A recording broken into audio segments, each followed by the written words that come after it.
जिज्ञासु मित्रों, बहुत बहुत अभिनंदन है। स्वागत है आप सभी का दिव्य सृजन में। और आज इस लाइव चर्चा में हम आज किस कार्यक्रम को आगे बढ़ाएंगे। और आज का जो विषय है, जीव क्या है, जीव कैसे बना है, सूक्ष्म या स्थूल। जीव का स्थिति सूक्ष्म में है या स्थूल में है, जीव बना कैसे है, जीव का निर्माण कैसे होता है, अर्थात जीव कैसे बना है। तो ऐसे प्रश्न, कल भी किसी महानुभाव ने एक प्रश्न पूछा था कि जीव जब मोक्ष होता है तो जीव का लय कहां पर होता है। जीव का लय कहां पर होता है? परमात्मा में होता है, ब्रह्म में होता है, या प्रकृति में होता है, या पुरुष में होता है।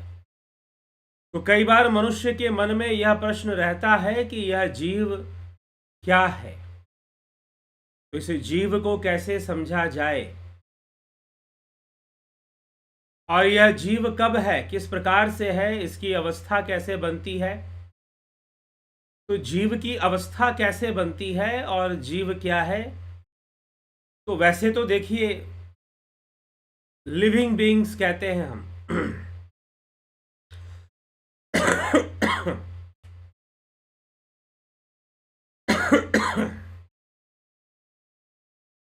बायोलॉजिकल भाषा में ऑर्गेनिज्म, लिविंग बीइंग्स, ऐसे बहुत सारे शब्दों का प्रयोग होता है। लेकिन आध्यात्मिक रूप से हम इसको कैसे समझें कि जीव क्या है और जीव की गति किसमें है, जीव की गति कैसे होती है। तो मुख्य रूप से आज हम इसी विषय पर चर्चा करेंगे। तो क्या लगता है हमें कि जीव क्या हो सकता है, जीव की स्थिति कैसे बनती है,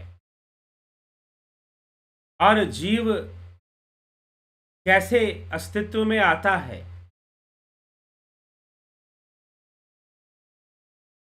जीव के अंग क्या हैं। वास्तव में सांख्य शास्त्र इस विषय में क्या कहता है। सांख्य तो जीव की चर्चा ही नहीं करता। सांख्य शास्त्र जीव की चर्चा ही नहीं करता। या पतंजलि का योग सूत्र भी जीव को परिभाषित नहीं करता। वेदांत के कुछ ग्रंथ हैं, वह जीव को परिभाषित करते हैं।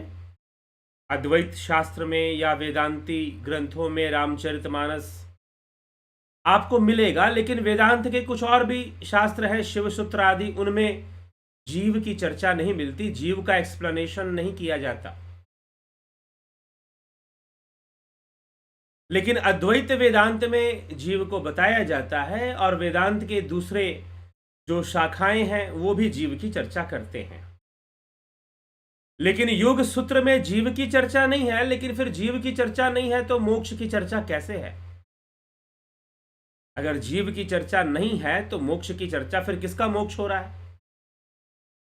हमने सुना कि जीव का मोक्ष होता है क्योंकि जीव ही बंधन में है। जीव ही बंधन में है, तो फिर जीव का मोक्ष होने का क्या अर्थ है, और योग सूत्र में जीव की चर्चा क्यों नहीं है। तो किसकी चर्चा है। तो पतंजलि ऋषि ने कैवल्य की चर्चा की है, और कैवल्य क्या है, चित्त का लय हो जाना। तो क्या चित्त का लय होने से, क्या चित्त का लय हो जाने से जीव की मुक्ति हो जाती है, जीव का मोक्ष हो जाता है, या जीव की निवृत्ति हो जाती है। तो कुछ शास्त्रों में जीव की चर्चा है, और कुछ वैदिक ग्रंथों या वैदिक दर्शन में, कुछ शास्त्रों में जीव की चर्चा नहीं है, अर्थात जीव शब्द का प्रयोग भी नहीं हुआ है। लेकिन उन शास्त्रों में, जैसे कि सांख्य शास्त्र में किसी महानुभाव ने यही प्रश्न मुझसे किया कि भाई सांख्य तो जीव की चर्चा कर नहीं रहा है, महर्षि पतंजलि का योग सूत्र भी जीव की चर्चा नहीं कर रहा है, लेकिन वेदांत के शास्त्रों में श्रीमद् भगवत गीता में भी जीव शब्द का प्रयोग हुआ है। जीवलोक, मामेव वांशो जीवलोके जीवभूतो सनातना, सनातना, कि यह संपूर्ण जीव जगत जीवलोक मेरा ही सनातन वंश है। रामचरितमानस में जीव की चर्चा है, रामचरितमानस में जीव की चर्चा है। ईश्वर अंश जीव अविनाशी चेतन अमल सहज सुख राशि, सो माया वस भयहु गुसाई बंध्यो कीर मरकट की नाई। जड़ चेतन ही ग्रंथि परि गई, जदपि मृषा छूटत कठिनई। तब ते जीव भयउ संसारी, छूट न ग्रंथि न होई सुखारी। ठीक, छूट न ग्रंथि न होई सुखारी।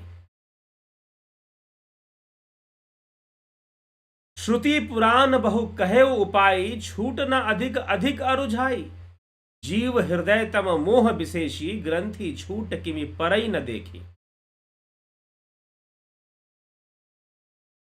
तो इस प्रकार से जीव की चर्चा, ईश्वर अंश जीव अविनाशी चेतन अमल सहज सुख राशि, सो माया बस, जो माया के वश में है, सो माया वश भयों गुसाई, बंध्यों कीर मरकट की नाई। जैसे बंदर होता है ना, वैसे जीव इसमें फंसा हुआ है माया में। बंदर कैसे फंसता है?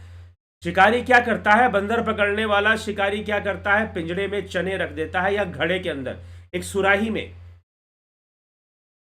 एक सुराही घड़ा, सुराही घड़े का एक आकार सुराही है जिसकी लंबी सी पतली सी गर्दन होती है, उसमें खाने की वस्तु रख दिया गया। बंदर आएगा, सुराही में हाथ डालेगा, चना उसके अंदर है, चने को पकड़ेगा, बंदर को चने पसंद होते, उन्हें मुट्ठी भरेगा और अपना हाथ निकालने की कोशिश करेगा, लेकिन हाथ निकाल नहीं पाएगा क्योंकि सुराही का जो गला है वो बहुत पतला होता है, मुख जो है पतला होता है, उसका हाथ बाहर आएगा ही नहीं और वो पकड़ा जाएगा।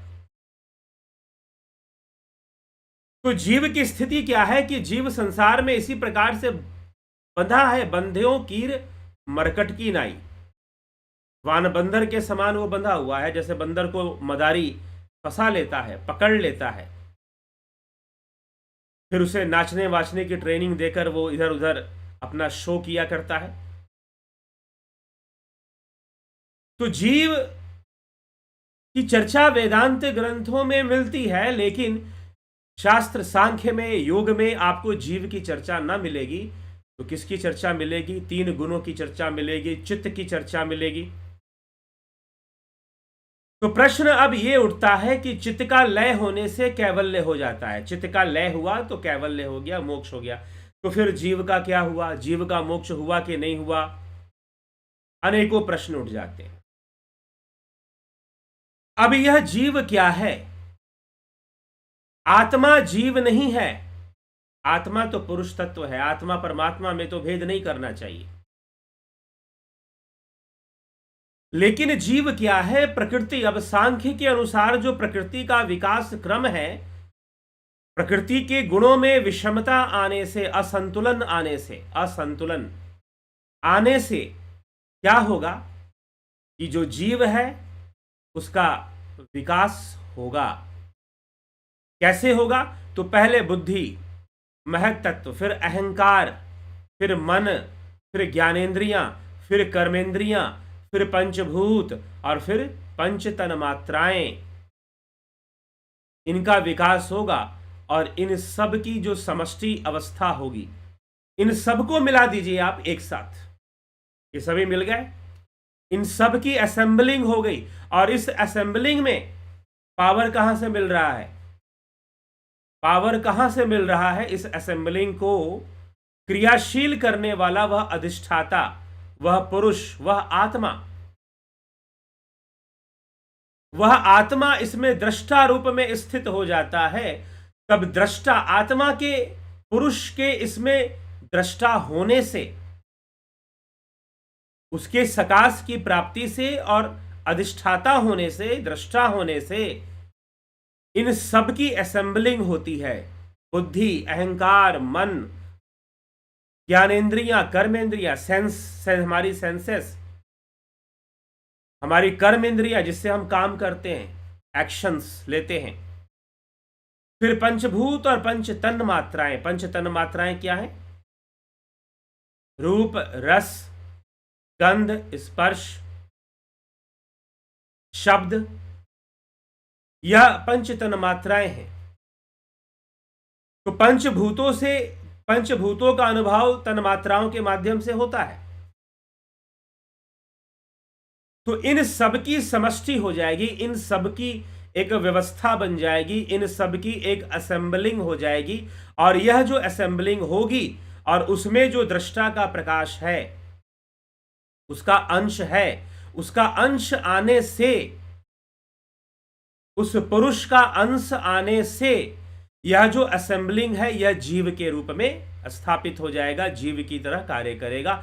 उसे हम जीव कहेंगे। जैसे कि यह कंप्यूटर सिस्टम जो है, तो कंप्यूटर सिस्टम क्या है? अकेले कोई कंप्यूटर सिस्टम कोई एक चीज नहीं है, कई चीजों की असेंबलिंग है। RAM, ROM, processor, hard disk, screen, monitor, keyboard, camera, इन सभी चीजों की असेंबलिंग कर देने से एक कंप्यूटर बन जाता है। वैसे ही प्रकृति के विकास क्रम में बुद्धि, अहंकार, मन, ज्ञानेन्द्रियां, कर्मेंद्रियां, पंचभूत और तन्मात्राएं, इन सब की असेंबलिंग होती है। और इन सब की असेंबलिंग में उस दृष्टा पुरुष का प्रकाश होता है, उस दृष्टा, उस चैतन्य का प्रकाश इसमें प्रवेश कर जाता है। वह दृष्टा रूप में चेतना का प्रवाह इसमें बना रहता है। इस कारण से वह जीव बन जाता है, यह जीव बन जाता है। तो जीव वास्तव में कोई एक चीज नहीं है, जीव वास्तव में कोई एक तत्व नहीं है। जीव तो कई तत्वों से, यह जो विकास क्रम में जो तत्व हैं उन सभी तत्वों की असेंबली से बन रहा है, अर्थात उनकी असेंबलिंग हो रही है। बुद्धि, अहंकार, मन और फिर ज्ञानेन्द्रियां, कर्मेंद्रियां और पंचभूत और तन्मात्राएं, इन सब की असेंबलिंग होने से और इसमें उस परमात्मा का सकाश होने से, क्योंकि उसका सकाश होगा तभी तो प्रकृति का कार्य होगा, नहीं तो प्रकृति का कार्य भी नहीं होगा। इसलिए वह पुरुष तत्व, उस सांख्य ने उस पुरुष को क्या कहा है? अधिष्ठाता कहा है। भगवान श्री कृष्ण भी कहते हैं कि मेरी अध्यक्षता में यह प्रकृति चराचर जगत की रचना करती है। श्री भगवान कृष्ण भी इस विषय को स्पष्ट करते हैं। तो जीव कोई एक तत्व ना होकर बल्कि प्रकृति के द्वारा विकसित जो तत्व हैं उनकी असेंबलिंग है, उनकी समष्टि है, उनकी समष्टि है जीव। और उसमें अब ये जो समष्टि है, यह जो जैसे कि मान लीजिए कंप्यूटर की असेंबलिंग होती है, हार्ड डिस्क, मदरबोर्ड आपने बनाया, RAM, ROM, processor, data cable सब आपने लगाया, ठीक है, सारी चीजें लगाई गई। फिर उसमें स्क्रीन और कीबोर्ड और माउस, सारी चीजें असेंबल कर दी गई, सारी असेंबलिंग हो गई। लेकिन अगर उसमें बिजली, इलेक्ट्रिसिटी का प्रवाह नहीं होगा, बिजली का प्रवाह नहीं होगा, तो वो सॉफ्टवेयर, वो हार्डवेयर कुछ भी काम करने वाला नहीं है। वो सॉफ्टवेयर, वो हार्डवेयर कुछ भी काम करने वाला नहीं है। उसी प्रकार प्रकृति के द्वारा विकसित बुद्धि, अहंकार, मन, ज्ञानेन्द्रियां, कर्मेंद्रियां, पंचभूत, पंचतन्मात्राएं, इन सब की जो असेंबलिंग है, इसमें दृष्टा पुरुष, वह आत्मा जो दृष्टा रूप में है, उसका दृष्टा, उसका यह चैतन्य अंश होने के कारण यह जीव कहलाता है, यह जीव बन जाता है। इसीलिए कहा गया ईश्वर अंश जीव अविनाशी, चेतन अमल। वास्तव में जो इसका स्वरूप है वो चैतन्य है, अमल है अर्थात मल से रहित है। चेतन अमल सहज सुख राशि, वह सहज है और सुख की खान है। लेकिन दुर्भाग्यपूर्ण है कि वह अपने स्वरूप से अनभिज्ञ है। वह अपने स्वरूप से अनभिज्ञ है। अब इस जीव के जितने भी कर्म, संस्कार और वासनाओं का संग्रह है वह चित्त में है। वह चित्त में है, जैसे कि कंप्यूटर का सारा डाटा चिप में होता है। सारी प्रोसेसिंग एक चिप से हो रही होती है। वैसे ही संपूर्ण जीव के कर्म, संस्कारों का लेखा जोखा, जन्म कर्म सब कुछ उसके चित्त में है। तो इसीलिए जब चित्त का लय हो जाएगा तो जीव का भी लय हो जाएगा। भले ही महर्षि पतंजलि ने जीव शब्द का प्रयोग न किया हो, लेकिन जीव का आधार अंतःकरण चतुष्टय है जीव का। तो फिर अगर अंतःकरण का लय होगा, जब चित्त का लय हो जाएगा तो जीव का लय भी हो जाएगा। क्यों? क्योंकि सारी चीजें मैं प्रकट हो रही हैं प्रकृति के त्रिगुणी विषमता से। और जब विषमता नहीं होगी, समता आ जाएगी, समाधि की अवस्था में बुद्धि सम हो जाएगी, तो क्या होगा?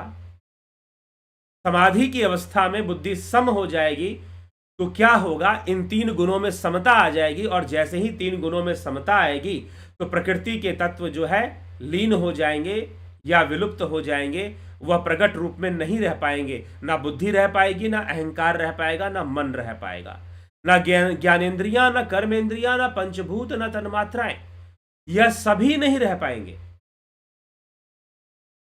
तो सम की अवस्था आ जाएगी। फिर सम की अवस्था आ जाएगी, आप समता में स्थापित हो जाएंगे। और जब बुद्धि सम हो जाती है तो समाधि हो जाती है। और बुद्धि का सम कब होना होता है, कब संभव है कि बुद्धि सम हो जाए? क्योंकि बुद्धि प्रकट कहां से हुई है? महत तत्व की उत्पत्ति कहां से हो रही है? तो महत तत्व की उत्पत्ति त्रिगुणी विषमता से हो रही है, तीन गुणों के असंतुलन से हो रही है। असंतुलन, तीन गुणों के असंतुलन से हो रही है। तो जब संतुलन आ जाएगा, जब समता आ जाएगी, तो फिर समता के आने से बुद्धि भी सम हो जाएगी। और जब बुद्धि सम हो जाएगी तो बुद्धि रहेगी ही नहीं फिर, क्योंकि बुद्धि तो भेद में रहती है ना। जहां भेद है, जहां अंतर है, जहां अलग अलग चीजें हैं, वहां पर बुद्धि काम करती है। और जहां सब कुछ सम हो गया वहां बुद्धि का कोई काम रहेगा ही नहीं, वहां बुद्धि का कोई अस्तित्व रहेगा ही नहीं। क्योंकि समता आ गई तो बुद्धि का क्या कार्य? बुद्धि का कार्य तो विषमता में है, बुद्धि का कार्य तो असंतुलन में है। जहां पूर्ण संतुलन आ गया वहां भला बुद्धि का क्या काम हो सकता है? इसीलिए बुद्धि नहीं रह जाती और चित्त का लय हो जाता है। जब तीन गुणों की समता आ जाएगी तो चित्त, जिसने कर्म, संस्कारों और वासनाओं को आश्रय देके रखा है,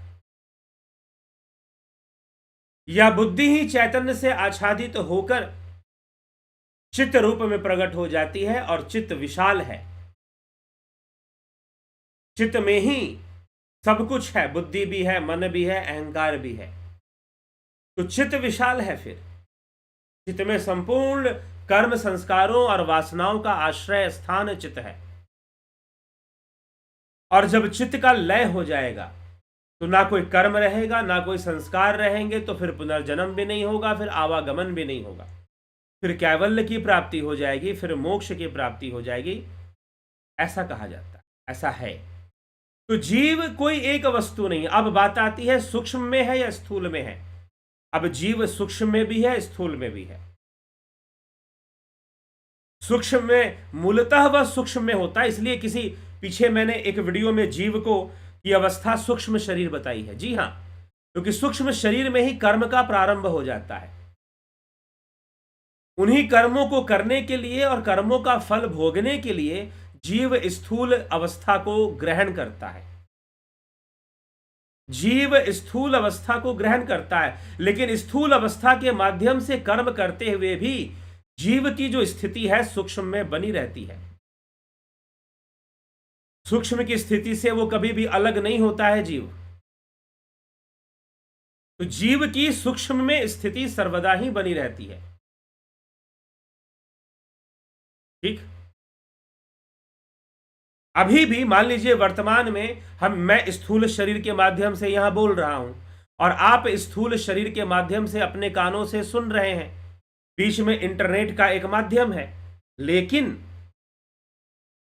वास्तव में ये जो बोला जा रहा है यह सूक्ष्म अवस्था से बोला जा रहा है। स्थूल अवस्था का प्रयोग करते हुए, स्थूल शरीर का प्रयोग करते हुए, तो जीव स्थूल में भी है और सूक्ष्म की अवस्था है। ऐसा नहीं कि जब वह स्थूल में है तो सूक्ष्म में नहीं है, नहीं, वो सूक्ष्म में भी है और वह कारण में भी है। कारण शरीर सुषुप्ति, जिसकी अभिव्यक्ति अवस्था सुषुप्ति है, लेकिन वहां कर्म नहीं होता, संस्कार बीज रूप में रहते हैं। इसलिए मुख्य रूप से जीव सूक्ष्म अवस्था में रहते हुए कर्म और वही सूक्ष्म अवस्था से अपने आप को स्थूल शरीर के माध्यम से स्थूल अवस्था में अभिव्यक्त कर रहा होता है। यह जीव ही है।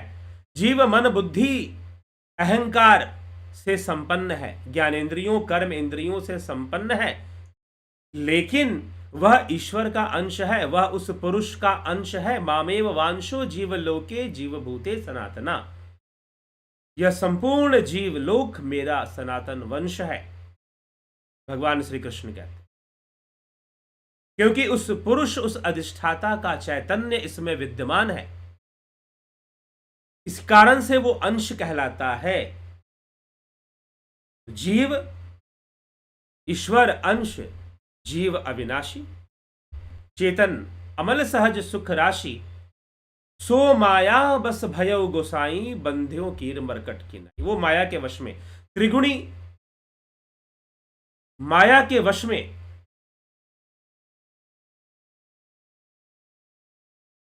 त्रिगुणी माया के वश में,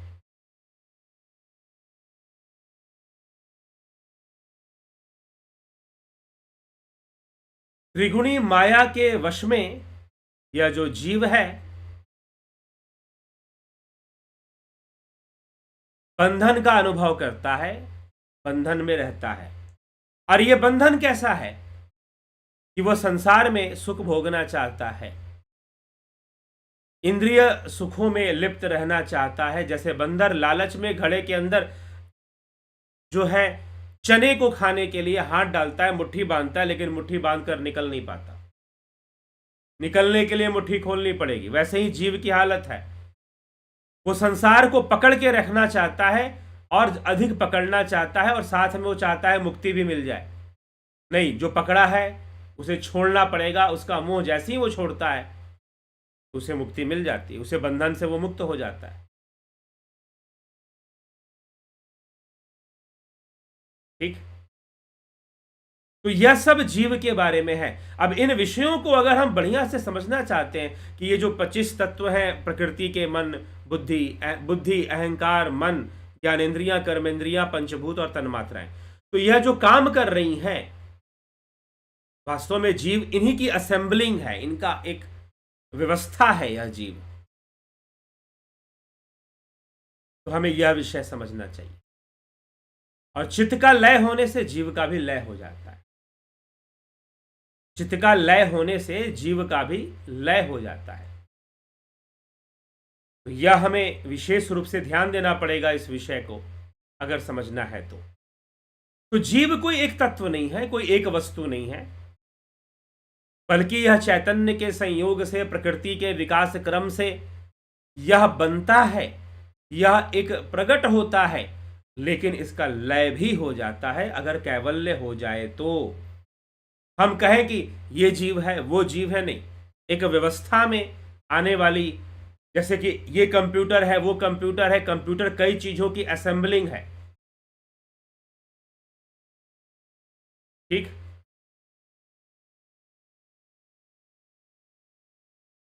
तो कई चीजों की असेंबलिंग है, और असेंबलिंग है तो फिर जीव कोई एक वस्तु, मन, कुछ लोग बोलेंगे क्या मन जीव है, क्या बुद्धि जीव है, क्या चित्त जीव है, क्या अहंकार जीव है? अरे भाई, यह सब जीव के ही अंग हैं, जीव के ही अंग हैं, इन्हीं से जीव अस्तित्व में आ रहा है, निर्मित हो रहा है। तो जीव कैसे बना है, जीव क्या है, और सूक्ष्म और स्थूल, इन सब पर हमने चर्चा कर ली। ठीक है, आगे चलेंगे, आपके कमेंट्स देखेंगे। हाँ, जीव को समझना है जीव को समझना है तो ध्यान योग का कोर्स आप करें और वो आपकी बहुत सहायता करेगा। तो ऑफलाइन ध्यान योग का कोर्स चल रहा है, आज भी हुआ, लगभग 10 लोगों ने इसका लाभ उठाया और कल और भी लोग इसको अटेंड करने वाले हैं। तो यह कार्यक्रम चल रहा है, कल भी होगा। कुछ लोग जो कि अभी लाइव में भी हैं, कमेंट किया है, उन लोगों ने अटेंड भी किया, कुछ लोगों ने इस कार्यक्रम को। तो ऑनलाइन जो है 20 फरवरी से ऑनलाइन शुरू हो जाएगा, ऑनलाइन ध्यान योग का कोर्स शुरू हो जाएगा। तो आप उसको ज्वाइन कर सकते हैं, अभी समय है, काफ़ी समय है अभी ज्वाइन करने के लिए ऑनलाइन ध्यान योग का कोर्स। प्राकृतिक चिकित्सा का कोर्स भी होगा, इसका भी आप लाभ उठाएं। दर्शन का कोर्स,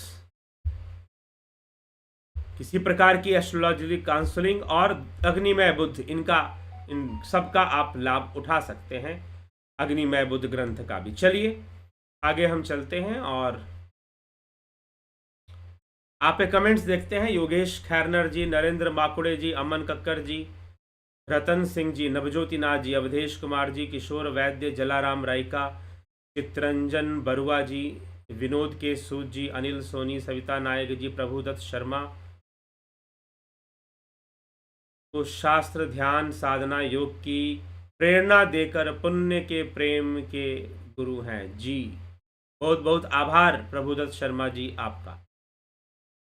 गोविंद प्रसाद नीमा जी, मेहराम चौधरी, कन्हाई कुमार, रामविलास जी, पलकधारी जी, राजू पाल जी, मंथन देवड़ा जी, मीना तोदई जी, श्वेता राय सिन्हा जी, आशीष मेवावाल जी।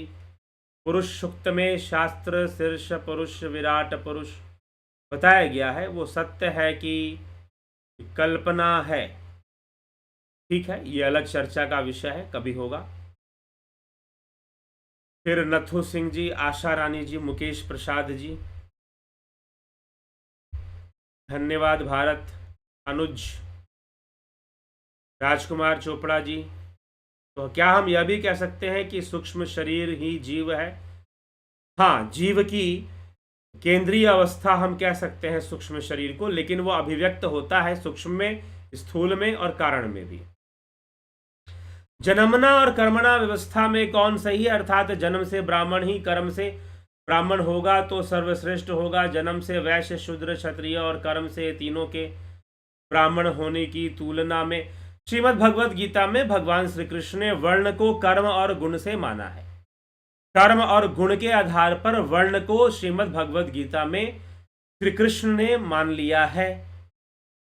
तो अब भगवान श्री कृष्ण और वहां पर श्रीमद् भगवत गीता में वर्ण को कर्म और गुण के आधार पर स्वीकार किया है। तो कर्म और मनुस्मृति में भी कर्म और गुण के आधार पर माना गया है, वहां पर भी मनुस्मृति में भी कर्म गुण के आधार पर माना गया है। तो कर्म और गुण की ही प्रथम प्रधानता है। ठीक है, हाँ, जन्म की प्रधानता तब है जब जन्म के अनुसार कर्म और गुण का विकास हो। अगर किसी का जन्म, हाँ ठीक है, किसी का जन्म अगर किसी कुल में होता है, उच्च कुल में या ब्राह्मण कुल में, अगर किसी व्यक्ति के अंदर और जन्म के अनुसार जन्म हुआ उस कुल में, लेकिन अगर उसके अंदर कर्म और गुण का विकास नहीं होता तो मान्य नहीं है। ठीक है, तो श्रीमद् भगवत गीता में 2 जगह पर वर्णों की चर्चा है, 2 स्थान पर वर्णों की चर्चा है। तो भगवान श्री कृष्ण ने इसे कर्म और गुण के आधार पर बताया है। तो संतोष कुमार जी, अनुज, आपकी वीडियो से बहुत ज्ञान मिलता है, लाभान्वित हो। आज थोड़ा अत्यधिक व्यस्त होने के कारण जो है वीडियो थोड़ा देर से शुरू हुआ, लेकिन अब शुरू हो चुका है और यह चर्चा भी हमने कर ली है। तो ठीक है, जो लोग भी ध्यान योग का कोर्स करना चाहते हैं विलंब ना करें, ध्यान योग का कोर्स ज्वाइन कर लें। ठीक है, बिना विलंब किए। और 20 तारीख से यह शुरू हो जाएगा। ऑफलाइन जिनको ज्वाइन करना था उनका समय जा चुका, क्योंकि ऑफलाइन आज एक दिन का कार्यक्रम हो गया, कल फिर एक दिन का कार्यक्रम होगा। हाँ, ये जो ऑफलाइन कोर्स है उन लोगों के लिए बिल्कुल निःशुल्क है जो ऑनलाइन कर चुके हैं, जो पहले ही ऑनलाइन कर चुके हैं, उनके लिए यह कार्यक्रम बिल्कुल निःशुल्क है। ठीक, तो इसीलिए आप सभी इसका लाभ उठाएं, लाभान्वित हों इससे। और ऑफलाइन कार्यक्रम का भी जो लोग कर चुके हैं, मुंबई से और आसपास के लोगों ने इसका लाभ उठाया है। तो चलिए इसी के साथ विचारों को विराम देंगे और कल फिर मिलेंगे 9 PM लाइव चर्चा में। बहुत बहुत आभार आप लोगों का। ओम तत्सत।